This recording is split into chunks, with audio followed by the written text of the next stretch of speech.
Alrighty, YouTube, back at it again. It is 8:15 on Christmas Day, 12/25/2020. Almost done with the year. Look at us go. All right, so I wrote 3 questions down, and I'm gonna stick to it. The last 2 weeks, obviously, well, if you watched the last video, I was talking about how my ex followed me back on IG and blah blah blah, and that's been top of mind for me. And it's been top of mind because for the last 2 years, like, this situation, whatever you call it, has been so it changed it. It really affected me, and it wasn't just about her, but like it caused a I don't know, it triggered a lot, and I've had to learn and grow a lot. And after she unblocked me, followed me back, we had a short exchange the next day on IG, and I said I was like, are you still gonna, like, what do you want?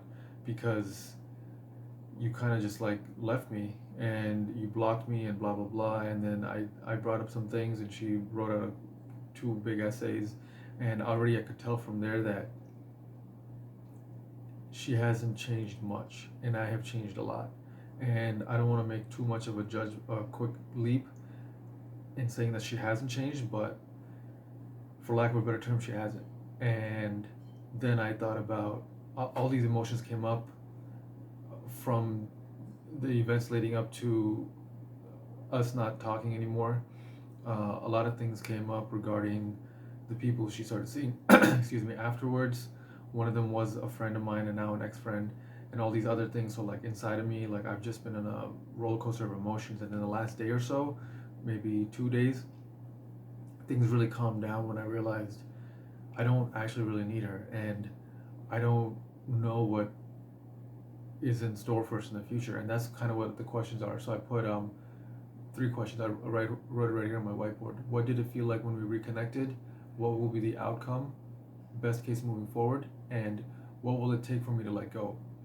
So the first one I kind of just touched on a little bit. So when we reconnected, like, I was equally excited and also on a high alert of what could happen. And I'm gonna say this now, and I found this out through the last 2 years of doing some therapy work and just digging within myself, that she is a narcissist. And yeah, and she's got a lot of people around her that feed into her and that don't challenge her, that don't do a lot of things. And when we had a big fight, aka like I blew up on her. And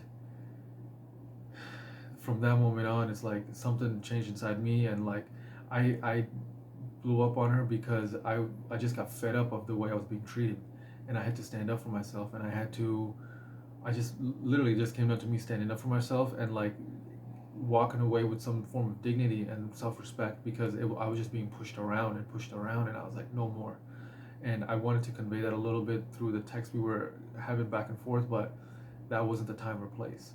And so when we reconnected, I was excited to reconnect because this was a friend I had before we started dating for a long time, maybe a year and a half, 2 years, something like that. And then, so I was excited for that friendship that we had, but then all these other things roared up inside of me that I had worked on and kind of like pushed down a little bit because I had no one to really talk to about it. And the friends I do have were all also friends with her. And for me to bring it up, there was no way I was going to have like a normal conversation because they're completely gaslit and skewed. And that's why I'm now fucking talking to a camera on YouTube. Life is like that. So when we reconnected, excited but also on alert. And then what would be the outcome? Best case moving forward, I would have liked to rekindle that friendship, but if she hasn't changed and she's still the same person, then I'm putting myself in a bad spot because already just from the reconnection, I already was so much in my emotions and so like on edge and so walking on eggshells that's the thing 2 days ago where I was like, hold on, I'm feeling like this just from a couple texts. What's gonna happen if she's actually physically in my life? Like, I'm gonna be fucked. And that's when the thought came in mind of you don't actually need her, and whatever you're hoping, it's not gonna happen. And what I was hoping was, I'll be dead ass honest. There's some a level of physical connection, but I don't even know if that's worth it. Like I'm putting myself in a spot where it's just fuck that. I did so much to move away and to learn and grow that if just for some pussy, like I'm gonna fall apart again. It's like nah, no way, no way, no way. And so like if the physical part's off the table and she hasn't matured and she's a narcissist, then I'm going to be fucked. Like I don't stand a chance because all the people around her are gonna see me as the enemy and see her as the right one and see like side with her, etc. Like it's completely like no, it's done. So the next question is what will it take for me to let go? And I think there's a lot that happened that I want to get off my chest, but or to her.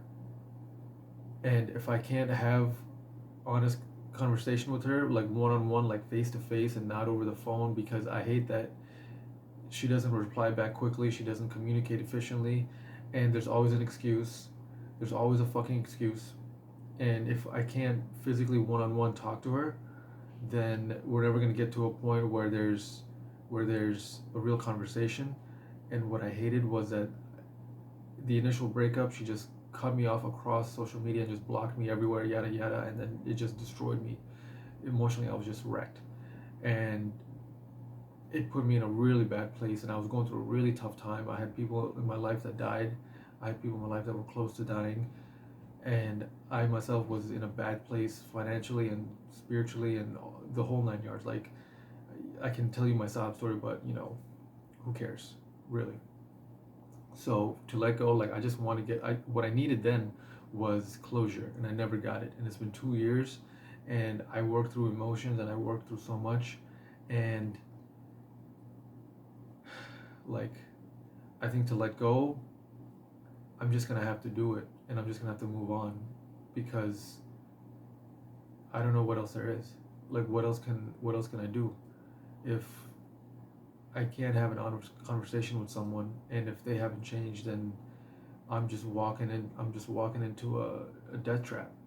And I wish I could talk to the people that were close to me that also know her, but that's not going to work well because I feel like they're having a separate conversation with her on the back end, and I'm not getting the full story, and I'm being gaslit further, and I'm all in my emotions, like what's happening, what are they saying, blah blah blah. Like even though it doesn't matter emotionally, it matters to me 10 out of 10. Like I get, yeah, it's not gonna be good, and I think I'm just gonna have to bite the bullet and say sorry, you're out of my life.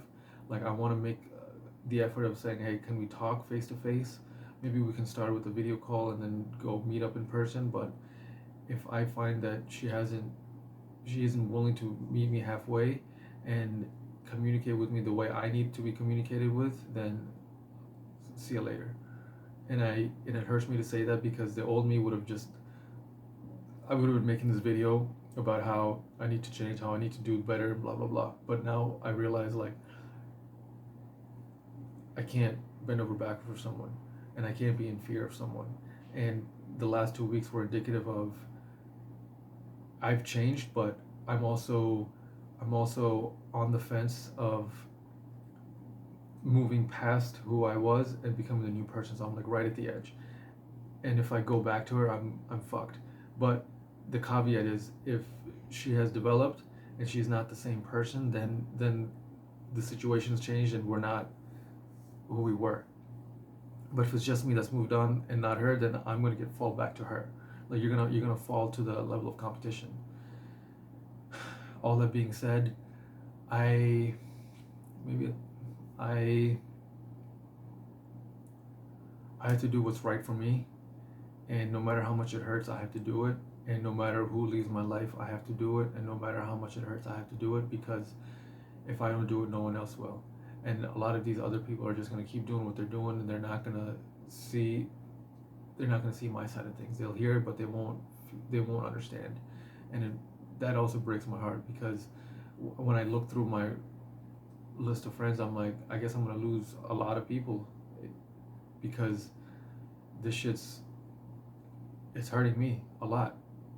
and if I lose them, I lose them, and I'm just gonna have to start fresh somewhere else. And yeah, I think I'll leave it there. So Merry Christmas to everyone. I hope the holidays are good for you. My last 2 weeks were shitty, but they're getting better. I'm trying to put my head down and continue working. It's been not the best, but I'm getting better. The year's over in a week, and in the next week, I'm trying to put myself in a position to start winning in 2021 at a much higher level, get my money right. I fell off the gym a little bit, but I'm gonna get back in there, and I really do hope for everyone that if you have someone toxic in your life, you can develop yourself and then move on. And no matter how hard it is to leave your old life behind, you're gonna have to do it, because you're gonna have to be the only one who can. You're the only one who can save your own life. No one else will do it for you. And yeah, I think that's a good way to end.